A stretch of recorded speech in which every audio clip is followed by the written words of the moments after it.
नमस्कार दोस्तों, जय हिंद, वंदे मातरम। एक बार फिर से आप सभी का मेरे अपने यूट्यूब चैनल अंकित फाउंडेशन में बहुत बहुत स्वागत है। दोस्तों, आज मैं आप लोग को पीएफएमएस पोर्टल के बारे में कुछ महत्वपूर्ण जानकारियां प्रदान करूंगा जो मेरे समझ से आप समस्त को जानना अत्यंत आवश्यक है, क्योंकि अब जो एसएमसी ग्रांट है वो पीएफएमएस पे पूरी तरह से डिपेंड हो गया है और इसके बारे में कंप्लीट जानकारी रखना आप सभी का प्रथम दायित्व है। ठीक है, ये फर्स्ट प्रायोरिटी है आप लोग की कि पीएफएमएस के बारे में आप लोग जानें और इसके बारे में रिसर्च करें। आप लोग जितना ही रिसर्च करेंगे उतना ही आप लोग को नई नई जानकारियाँ मिलती जाएंगी। ठीक है दोस्तों, तो जैसा कि आप लोग देख रहे हैं मेरे स्क्रीन पे, मैंने 4 पॉइंट्स इंपॉर्टेंट प्रेजेंटेशन तैयार किया है, जिसके माध्यम से मैं आप लोग को बताऊंगा कि पीएफएमएस में क्या कार्य होता है और कैसे होता है और वो कार्य कौन करता है और उसमें आपका रोल क्या है। ठीक है, तो देखिए, पहला है तीनों यूजर्स की लॉगिन आईडी और पासवर्ड प्राप्त करना। आपके द्वारा पहला काम यह होगा, एज ए स्कूल हेड आपके द्वारा पहला काम होगा कि तीनों ID, agency admin, data operator और डाटा अप्रूवल, ठीक है, इन तीनों यूजर्स की आईडी व पासवर्ड आप अपने ब्लॉग से प्राप्त कर सकते हैं। ठीक है, अब देखिए, आपको डाउट होगा कि agency admin, data operator, data approval क्या है। देखिए, एजेंसी एडमिन जो होते हैं वो आपके विद्यालय के हेडमास्टर या इंचार्ज हेडमास्टर होते हैं।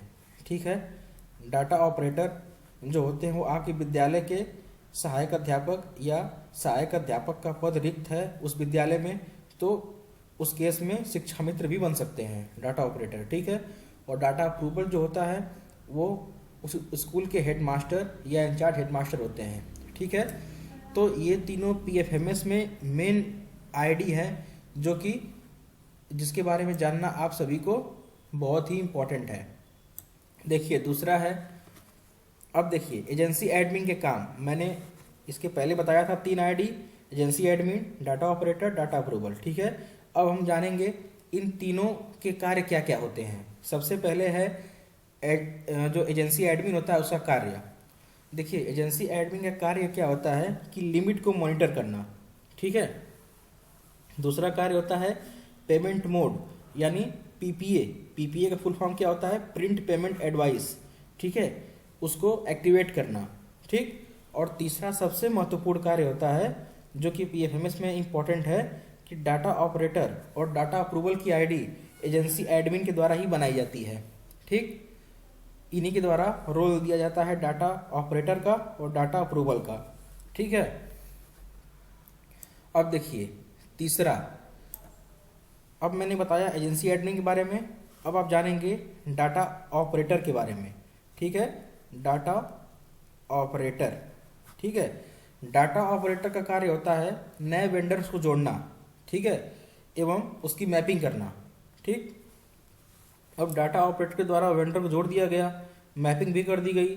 अब डाटा ऑपरेटर क्या करेगा कि एक्सपेंडिचर बनाएगा और अप्रूवल के लिए आपके पास सबमिट करेगा।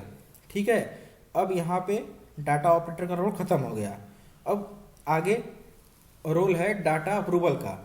ठीक है, डाटा अप्रूवल का कार्य क्या है, देखिए, जो भी डाटा ऑपरेटर द्वारा एक्सपेंडिचर जो बनाया गया है उसको भली भांति ध्यानपूर्वक चेक करके अप्रूव करना तथा पीपीए जनरेट करके बैंक का बड़ौदा के नज़दीकी शाखा में जमा करना।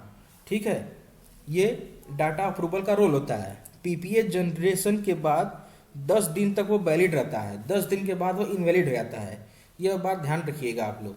ठीक है, अब देखिए, एक और पॉइंट है कि जैसे विद्यालय स्तर पर पिटी कैश की आवश्यकता पड़ने पर प्रधानाध्यापक या प्रभारी प्रधानाध्यापक द्वारा स्वयं को पर्सनल वेंडर के रूप में पंजीकृत कर अधिकतम 5,000 रुपये तक आप व्यय कर सकते हैं।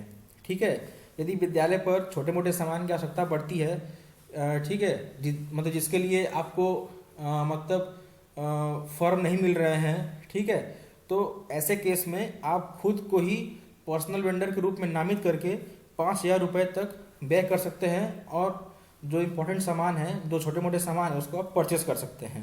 ठीक है, तो इस वीडियो में आप लोगों ने जाना कि agency admin, data operator and data approval का क्या रोल होता है, पीएफएमएस में ये कैसे कार्य करते हैं। ठीक है, अब आगे मैं आप लोग को बताऊंगा कि वेंडर कैसे बनाते हैं, ठीक है, एक्सपेंडिचर कैसे बनाते हैं और उसको अप्रूव कैसे करते हैं। ठीक, तो दोस्तों इस वीडियो में बस इतना ही, फिर मिलेंगे नए टॉपिक के साथ नए वीडियो में। तब तक के लिए जय हिंद, जय भारत, वंदे मातरम।